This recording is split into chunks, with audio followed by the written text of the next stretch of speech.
Bismillahirrahmanirrahim. Assalamualaikum warahmatullahi wabarakatuh dan salam sejahtera. Jadi alhamdulillah pada hari ini kita akan menyambung pelajaran kita di bawah topik geometri koordinat. Jadi pada hari ini kita akan belajar tentang garis lurus selari dan garis lurus serenjang. Jadi ini ialah standard kandungan dan standard pembelajaran. Jadi murid boleh membuat dan mengesahkan konjektor tentang kecerunan.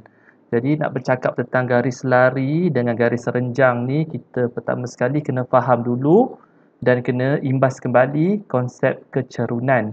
Jadi kecerunan ni satu perkara yang kamu telah pelajari sewaktu berada di tingkatan 2 dalam matematik tingkatan 2 telah pun diajar tentang kecerunan. Jadi kita akan imbas kembali dan kita akan belajar juga beberapa formula dan perkaitan yang baru. Jadi bagi sebarang garis lurus bagi sebarang garis lurus, tak kisah macam mana keadaan garis lurus itu. Okey. Jadi kalau kita nampak dalam gambar rajah yang dipaparkan ini kita ada garis lurus, dan antara paksi X antara paksi X dengan garis lurus ni terbentuknya sudut theta nampak terbentuk sudut theta. Ni sudut theta ni. Ataupun kita ada kes yang kedua di sebelah kanan ni, yang tu sudut theta-nya. Ingat sudut theta ni terbentuk antara paksi X dengan garis lurus yang dilukis tu, dan dia mestilah diukur secara arah lawan jam Okey, lawan arah jam diukur secara lawan arah jam. Okey, tengok ni. Alright, so mesti diukur secara lawan arah jam. Jadi sudut theta yang terbentuk ni sebenarnya kita boleh wakilkan sebagai satu kecerunan. Macam mana caranya ialah kita akan tulis M. M ni adalah kecerunan M ialah kecerunan.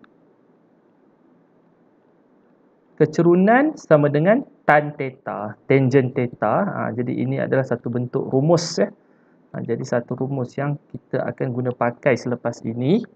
Jadi M ni kecerunan sama dengan tan theta. Theta tu apa? Sudut yang dibentuk antara paksi X dengan garis lurus yang dikehendaki. Dan sudut itu diukur secara lawan arah jam. Kita tengok pula kes yang seterusnya ataupun formula yang berikutnya Selain daripada itu, yang kita telah pelajari sewaktu tingkatan 2 dan juga dalam topik hukum linear juga kan, kecerunan tu apa? Rumus dia apa? Y2 tolak Y1 bahagi X2 tolak X1. Ini pun satu bentuk rumus kecerunan. Jadi apa maksud yang dikatakan sebagai Y2 tolak Y1? Y2 tolak Y1 ni kita katakan sebagai perubahan dalam Y. Yang mana dalam fizik kita guna simbol delta Y. Y2 tolak Y1 per X2 tolak X1. X2 tolak X1 ni apa? Dia mewakili kuantiti apa? Perubahan dalam X. Ataupun delta X. Jadi Y2 ni hak mana? Y2 ni, jadi dalam kes kita ni, 5 ni adalah Y2. Okey. Tengok segitiga yang dilukis ni, jadi 3 ni akan jadi Y1. Jadi kalau Y2 tolak Y1, 5 tolak 3 dapat 2. So 2 ni kita panggil sebagai perubahan dalam Y. Okey. Jadi kalau kita Y2 kita titik B, jadi automatik titik X yang sepadan dengan itu 7 ni adalah dipanggil sebagai X2. Manakala titik A ni Y1 dia 3, automatik 2 ni akan jadi X1. Jadi kalau X2 tolak X1, 7 tolak 2, perbezaan dia ialah 5 kan. 5. Jadi 5 ni dipanggil sebagai perubahan dalam X. Okey. Ada satu lagi keadaan, kita boleh guna rumus ini sekiranya kita nampak pintasan Y dan juga pintasan X. Okey. Dekat gambar rajah di sebelah kiri, yang titik A dengan titik B itu adalah titik pada satah. Yang titik yang berada dalam graf dia bukan berada pada pintasan, tapi dekat dalam gambar rajah di sebelah kanan, titik A dan titik B kedua-duanya adalah pintasan. 5 ni kita panggil sebagai pintasan Y. 5 ni adalah pintasan Y, manakala 3 ni dipanggil sebagai pintasan X. Jadi kalau kita ada pintasan Y dengan pintasan X, kita boleh guna formula shortcut. Ni. M sama dengan negatif. Negatif ni, kadang-kadang ni ramai tertinggal negatif. Negatif pintasan Y bahagi pintasan X. Bukan pintasan negatif Y, itu bukan negatif. Itu perkataan pintasan Y, pintasan X. Bukan pintasan negatif Y. Jangan terfaham negatif pula. Dia pintasan Y per pintasan X. Okey. Jadi maksudnya ada berapa formula dah? Kita dah tahu. Berapa? Tadi M sama dengan tan theta. Satu formula tentang kecerunan. Formula yang kedua, M sama dengan apa? Y2 tolak Y1 per X2 tolak X1. Atau perubahan dalam Y bahagi perubahan dalam X. Ataupun delta Y bahagi delta X. Dan satu lagi rumus, negatif pintasan Y bahagi pintasan X. Jadi keseluruhannya 1, 2, 3, 4, 5 rumus tentang kecerunan. Kita dah dapat. Okey, jadi sekarang kita nak tengok kepada kecerunan bagi dua garis lurus yang selari. Okey, kecerunan bagi dua garis selari. Alright. Diberi dua garis lurus L1 dan L2. Okey, L1 kecerunannya ialah M1. Manakala L2 kecerunannya ialah M2. Alright. Jika L1 dan L2 adalah dua garis lari. Jika ni maksudnya kita buat satu dekat sini, kita buat satu syarat di sini. Okey, jika L1 dan L2 adalah dua garis lari ataupun sepasang garis lari. Jika dia selari, maka M1 sama dengan M2. Bermaksud apa? Kecerunan garis pertama sama dengan kecerunan garis kedua. Jadi, kita nak mengesahkan betul ke rumus M1 sama dengan M2 ni? Jadi, kita lihat kepada gambar rajah yang dibekalkan. Okey, jadi sekarang dekat dalam gambar rajah ni, kita ada satu satah kartes, paksi X dan paksi Y. Kita ada garis lurus L1 dan L2. Okay. Sekiranya L1 selari dengan L2. Ini simbol untuk selari. Anak panah tu menunjukkan mereka selari. Jika mereka selari, jadi kita tahu bahawa apabila kita ada garis lurus, maka kita juga akan membentuk sudut. Kalau L1, sudut dia theta 1. Kalau L2, sudut dia theta 2. Kalau dia selari, yang ni dalam matematik form 1. Sekiranya dua garis lurus ni selari, maka theta 1 mestilah sama dengan theta 2. Tak kisah. Contohnya kalau theta 1 tu 40 darjah, theta 2 pun 40 darjah lah. Dia kena sama lah. Kenapa nak letak theta 1, theta 2? Theta 1 merujuk kepada sudut garis pertama L1. Kalau theta 2 ada sudut garis kedua L2. Kalau L1 dengan L2 ni selari, maka theta 1 sama dengan theta 2. Okey, dekat sinilah. Kemudian, kita letakkan fungsi tangent. Kita perkenalkan tangent di kiri dan di kanan. So, tan theta 1 equals to tangent theta 2. Kita tahu bahawa, tadi kita dah belajar, M tu apa? Tangent theta. Yang ni kita dah belajar awal-awal tadi. Bermaksud, kalau tan theta 1 merujuk kepada M1. Kalau tan theta tu dia adalah M2. Bermaksud apa? M1 sama dengan M2 adalah perkaitan yang membuktikan bahawa dua garis lurus adalah selari. Okay, dua garis lurus adalah selari sekiranya M1 sama dengan M2. Inilah konjektor ataupun pembuktian yang perlu dihayatilah dan diketahuilah. Okey, seterusnya kita lihat kepada konsep yang berikutnya, iaitu garis serenjang. Okay. Garis serenjang. Diberi dua garis lurus L1 dan L2 dengan kecerunan M1 dan M2 masing-masing. Okay, jadi L1 kecerunan dia M1, L2 kecerunan dia M2. Ini secara umum. Sekarang kita nak buat satu syarat. Jika L1 dan L2 adalah berserenjang antara satu sama lain. Okay.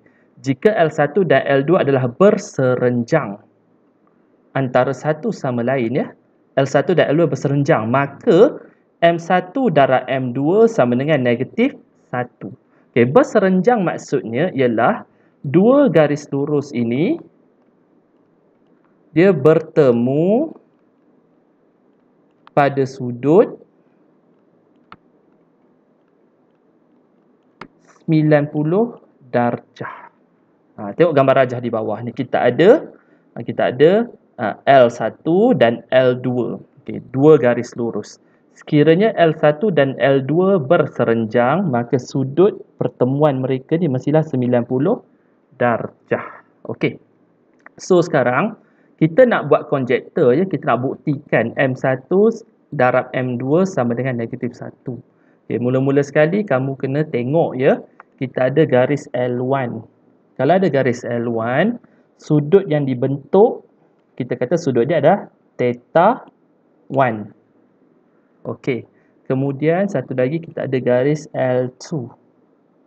Kalau ada garis L2, sudut yang terbentuk tu dipanggil sebagai theta 2. Okey. Kat sini pembuktian dia kamu kena tengok ya. Theta 2 ni berapa nilai dia? Theta 2 ni sebenarnya nilai dia adalah 90 darjah tambah theta 1. Okey. Seterusnya cikgu nak letak tangent di kiri dan di kanan. So, tan theta 2 sama dengan tan 90 plus theta 1. Okey, dekat sini kita ambil satu pengetahuan shortcut ya. Pengetahuan shortcut tu macam mana? Okey. So, kalau kita ada tangent 90 degree plus theta 1, kita boleh ubah dia jadi apa? Negatif 1 per tangent theta 1. Okey, kenapa jadi macam ni? Pembuktian dia ada dalam buku teks ya, tapi kita nak cepat je, jadi kita terimalah ini betul ni, confirm betul. So, kita boleh ubah jadi apa? Tangent theta 2 sama dengan, okey. So, tan 90 plus theta 1 actually boleh ditulis juga sebagai 1 divided by negative 1 over tangent theta 1. Okey. Kita dah tahu bahawa, tadi jangan lupa kita dah belajar apa? M, kecerunan, simbol dia M ya, adalah tangent theta. Bermaksud, tan theta 2 can be written as M2 equal to negative 1 over M1. Jadi kita darab sajalah M1 tu, kan? Ini basic algebra kan. So M1 go to the other side. So dia akan jadi apa? M1 darab M2 sama dengan negative 1. So kita dah proof kan formula yang diberi. Jadi kena ingat ya. Jadi kesimpulannya, sebelum kita pergi pada pengiraan, ingat kalau dua garis lari, okey, kecerunan mereka adalah serupa, M1 equal to M2. Okey, jika kedua-dua garis lurus berserenjang, ingat tadi, apa itu serenjang? Bertemu pada sudut 90 darjah. Jadi jika kedua-dua garis lurus adalah berserenjang antara satu sama lain, apakah hubungan antara mereka? M1 times M1 times M2 equal to negative 1. Okey. So, kita tengok kepada soalan. Okey, tengok contoh 9. Okey, tentukan sama ada setiap pasangan garis lurus berikut merupakan garis lari atau tidak. Justifikasikan jawapan anda. Okey, keyword dalam soalan ni adalah garis lari. Yang mana kita dah belajar bahawa garis lari apa kaitan mereka? Okey, M1 mesti sama dengan M2. M1 tu garis yang pertama, M2 tu datang daripada garis yang kedua. So, that's why dia bagi pasangan di sini ya. Okay, first ya, macam nak jawab soalan ni. So, kita kena tukar lah ni. Okay, Y sama dengan, kenapa nak sama dengan? Kita nak tukar dalam bentuk Y equal to MX plus C. Nak catat kat mana? Garis lurus ya. Garis lurus adalah Y equal to MX plus C. Yang ni kita dah belajar masa tingkatan 3 kan. Dalam hukum linear pun kita dah cover balik benda ni. M ni, kita cari M, kecerunan dia tu. Okay, so kalau Y only, so negatif 3X bawa ke sebelah kanan jadi positif 3X ya.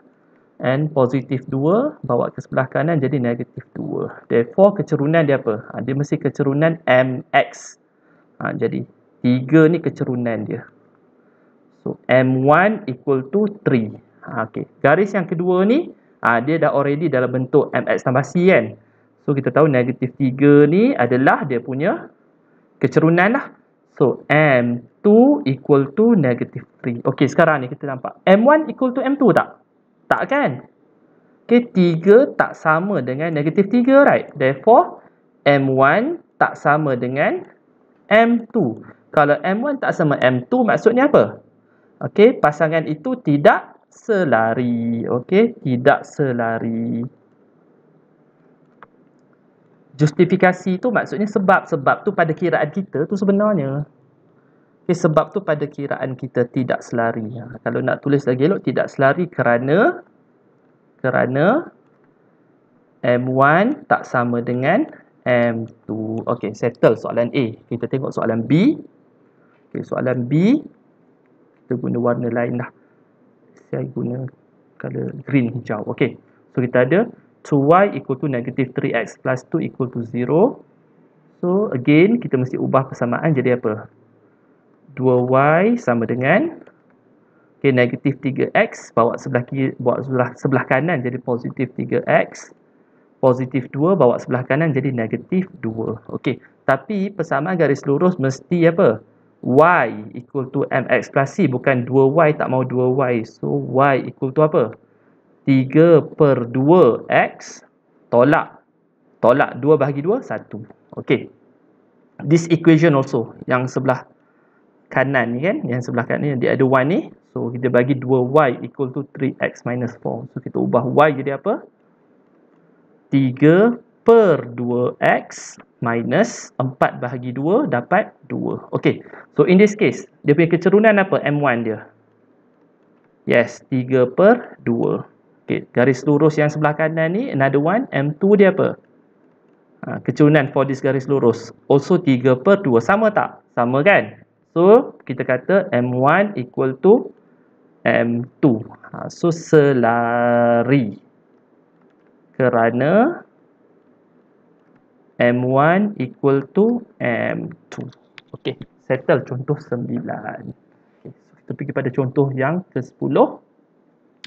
Okay, sekarang kita nak tengok, kita nak tentukan sama ada setiap pasangan garis lurus serenjang atau tidak. Dan kita tulis justifikasi ya, serenjang atau tidak. Okey, kalau serenjang kita tahu konsepnya apa? Kalau serenjang M1 darab M2 mesti dapat negatif 1. Tak boleh dapat nombor lain ya. Okey, sekarang kita tengok persamaan yang pertama, question A ni. Okay, y equal to negatif 3, y minus 3x plus 2 equal to 0. So kita ubah jadi y equal to apa? Negatif 3x pindah sebelah kanan jadi positif 3x. Positif 2 move to the other side becomes negative 2. Therefore, for this line, persamaan garis lurus ini, M dia ialah 3. Kenapa cikgu kata M1? Pasal dia yang first kan? So, automatic yang ni yang akan jadi yang the second lah. So, 3y equal to, okay, kat sini hati-hati. Sebab kita nak bentuk dia mesti y equal to mx plus c. Baru kita dapat extract dia punya M tu dengan betul ya. So, negative x minus 27. Okay. So, y sama dengan apa? Negatif x maksud negatif 1x. So, dia akan jadi negatif 1/3x.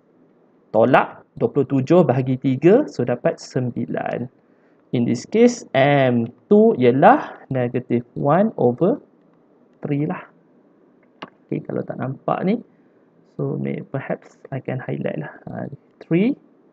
Negatif 1/3. Okay, tapi kita nak tentukan ya. Kita bukan nak cari kecerunan saja. Kita nak tentukan pasangan ini berserenjang atau tidak. So, kita try darab lah. 3 M1 darab dengan M2.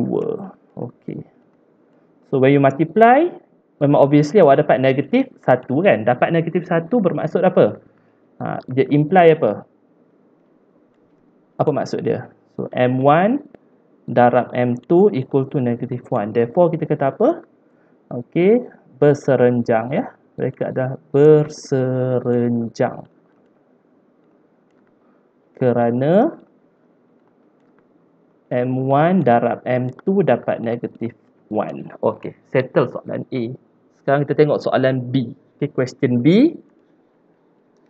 Okay, dekat sini y equal to 4x minus 10. Okay, dah cantik dah bentuk dia. Y di sebelah kiri kan. So, kita terus declare M1 adalah 4 Okay, yang persamaan yang kedua ni dia tak cantik lagi. Kita kena tukar je.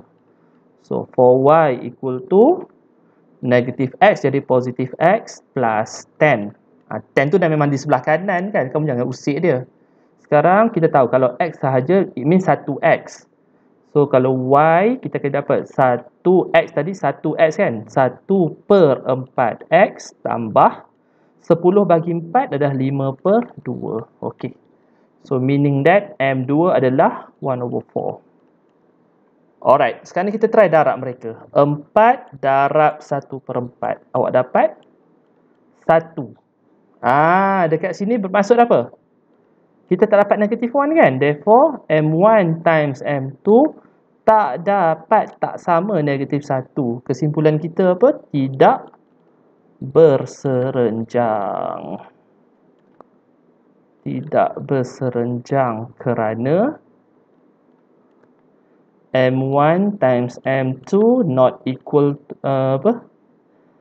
tidak berserenjang kerana M1 times M2 tak sama dengan negative 1. Okey. So, settle. Contoh 10. Okay. Sekarang kita bergerak pada soalan dalam modul ya. Contoh ke-11. Okay, ini soalan ni dia lebih kepada algebra ya. So, kita tengok dengan berhati-hati. Diberi dua garis lurus dengan persamaan berkenaan ya. Okay, awak tengok persamaan tu pun dah ada psycho dah. Okay, don't worry. Kita boleh buat ni. Ungkapkan P dalam sebutan H jika. Okay, ada jika di situ. Sekarang ni dia nak ungkap. Soalan melibatkan ungkapan bermaksud ini adalah soalan algebra ya. Jadi bila soalan ungkapkan P dalam sebutan H, ini adalah soalan algebra. Meaning that you kena go back to the formula. Kena kembali kepada rumus.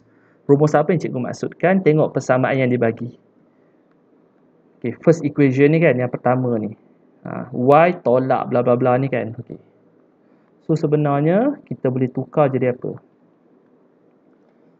Ini yang kita cuba label lah. Okay, so number 1. Ini number 2. Okay, tengok yang number 1 tu. Yang number 1 tu. Okay, kita boleh tulis. Ingat kita nak y equal to mx plus c. Kenapa nak y equal to mx plus c? Kamu nampak perkataan garis lurus. Garis lurus kita prefer y sama dengan mx tambah c ya. Jangan pula tiba-tiba terlupa. Mx tambah c. Therefore kita ada y. Kosong pula sebelah kanan dah cantik. Sama dengan apa? Okey. Sekarang ni negatif ni. Kita ada negatif. Kalau pindah akan jadi positif the whole thing ya. So 2h minus 1 over 2x. Okay, positif P. Bila awak nak move jadi negatif P. Okay, ni dah cantik dah sebab apa?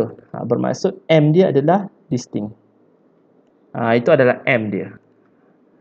Jadi kat sini kita kata M1 adalah 2H tolak 1/2. Okey. Persamaan yang kedua. Okey, dekat sini kamu perhatikan kita ada 2Y. Kita tak suka 2Y tu. Kita nak Y sahaja. Therefore, kita akan tulis apa? Y sama dengan H tambah 3 per P X kan? Okey, ingat kita ada 2Y, kita nak bahagi. Sekarang ni kita alihkan 2 ni. So meaning that you akan bahagi 2. Ada 2P lah kat situ.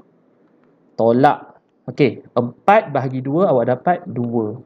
So dalam kes ini, siapakah kecerunannya? Yes, this one is the kecerunan lah. So M2 adalah H tambah 3 per 2P. Okey. Sekarang baru kita jawab soalan A. Baru boleh jawab soalan. Baru selepas kita tentukan kecerunan baru boleh jawab soalan. Dia kata jika kedua-dua garis lurus adalah selari antara satu sama lain. Kalau selari kita tahu M1 mesti sama dengan M2. Okay, so soalan A, M1 sama dengan M2. Maksudnya 2H tolak 1/2 mestilah sama dengan H tambah 3 per 2P. Okey, so dekat sini apa kita nak buat. Dia kata P dalam sebutan H. P dalam sebutan H. Okey. So, trik yang pertama, kita boleh masukkan 2 kiri dan kanan ya. Jadi 1 and 1. So, 1 P. Nice. Dekat sini tak payah fikir apa-apa. You alihkan P ke sebelah kiri. Dia macam ganti nyawa kat sini. Ganti nyawa tu macam mana? 2H minus 1. Replace tempat dia. Siap. Itu jawapan dia. P dalam sebutan H. Done.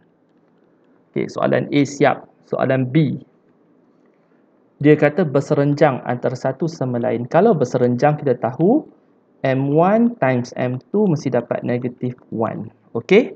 So sekarang ni kita ambil 2H tolak 1 per 2 mesti darab dengan H tambah 3 per 2P sama dengan negatif 1. Okey. Dekat sini kalau kamu nampak 2 darab dengan 2P kan. So dapat 4P betul? Okey, dapat 4P. So kita kat atas ni kita kembangkan lah. So 2H darab H dapat apa? 2H kuasa 2. Okey. Tambah 6H tolak H tolak 3. You just expand dah. 2H darab H. 2H darab 3. Negatif 1 darab H. Negatif 1 darab 3 sama dengan. Okey. 2 darab 2P dapat 4P. Okay, and then straight away you bring to the other side dapat negatif 4P. Okay. Sekarang ni kita nak soalan nak P dalam sebutan H. Okay. So kalau P dalam sebutan H bermaksud jawapan dia apa? P sama dengan okay, 2H kuasa 2 6H tolak H dapat 5H tolak 3. Okey, kita tadi ada negatif 4 kan? So negatif 4 tu kan darab, so akan jadi per negatif 4. Alright, itulah jawapannya. Siap. Okey, tak susah pun ya. Just matter of algebra sahaja. Okey, siap. Soalan contoh ke-11. So let's go to soalan contoh ke-12. Alright, dalam soalan ni okey, soalannya berbunyi rajah menunjukkan 3 titik di atas satu sata kertas. Okey, ada titik A, titik B dan titik C. Arahannya ialah cari titik tengah garis AB. Okey. Kalau nak lukislah. Garis AB, dia kata titik tengah. Titik tengah means berada di tengah-tengah. Macam tu lah. Saya agak-agak kat situ lah. Bila tengah-tengah maksudnya jaraknya adalah sama. Bila jaraknya sama, nisbah dia 1 kepada 1. Okey. Jadi, titik tengah ni paling senang nak cari. So, question A kita jawab. Apa ni? Technical glitch. Okay, soalan A. So, dia minta cari titik tengah AB. Ni paling senang. Apa yang susah nak cari titik tengah? Negatif 1 tambahkan dengan 5. Bila dia tengah-tengah, kita bahagi 2. Koma. Negatif 3 kita tambahkan dengan 1. X tambah X, Y tambah Y per 2. Sekarang kita dapat titik tengah dia apa? Okay, negatif 1 campur 5, 4. 4 bagi 2, 2. Koma. Negatif 3 tambah 1, negatif 2. Negatif 2 bagi 2, negatif 1. Okey, so dapatlah dia punya midpoint ya, titik tengah. Okey. Seterusnya, soalan ni kata apa? Okey. Garis lurus yang menyambungkan titik tengah AB. Oh, titik tengah ni tadi dia ada satu garis. Dia kata ada satu garis lurus yang menyambungkan titik tengah dengan titik C. Okey, ada satu line kat sini adalah berserenjang. Okey, good point. Berserenjang means 90 degree. Cari nilai K. Okay, kita tahu bila berserenjang, konsep dia apa? M1 darab M2 sama dengan negatif 1. M1 masuk kecurunan garis pertama. M2 bermasuk kecurunan garis kedua. Yang mana garis pertama? Garis warna biru itulah. AB. AB. Kemudian M2 tu apa? Titik tengah ke C tu, garis warna merah tu garis yang kedua. So, kita nak cari kecerunan. Okey. So tadi kita tahu titik tengah ni adalah 2, negatif 1.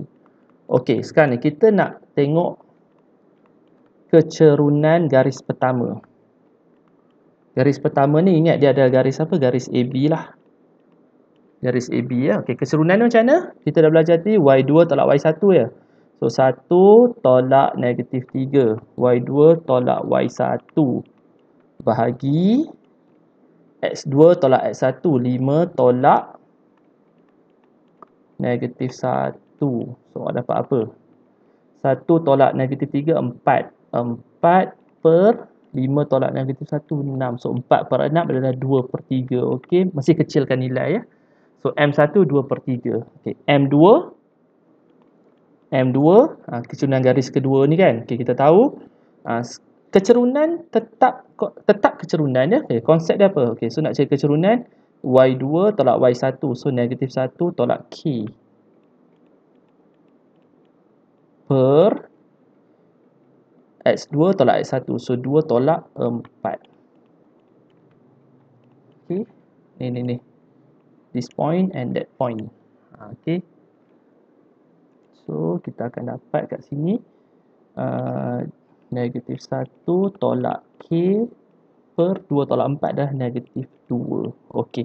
Dekat sini ada satu teknik algebra juga cikgu nak tunjukkan. Kalau kamu nampak macam bawah ni negatif 2, atas negatif, semuanya boleh dipositifkan. So akan jadi 1 tambah K per 2. Okey. Kenapa nak tukar positif? Kita elakkan negatif pasal kita selalu careless kalau buat kiraan negatif. Okey, so M1 darab M2, dia kata serenjang maksudnya apa? 2 per 3, kalau kita darab dengan 1 tambah K per 2, mesti dapat negatif 1. Okey, M1 darab M2 dapat negatif 1. Lepas tu macam nak cari nilai K? Guna kalkulator, shift, solve. Okey, so tekan kalkulator sama-sama. Kita check 2 per 3 darab 1 tambah K. Kamu guna huruf X lah biasa ni kan. Per 2 sama dengan negatif 1. Okey, shift, solve. Tunggu jawapan. Dia kata X negatif 4. Maksud K adalah negatif 4. Siap. Okey.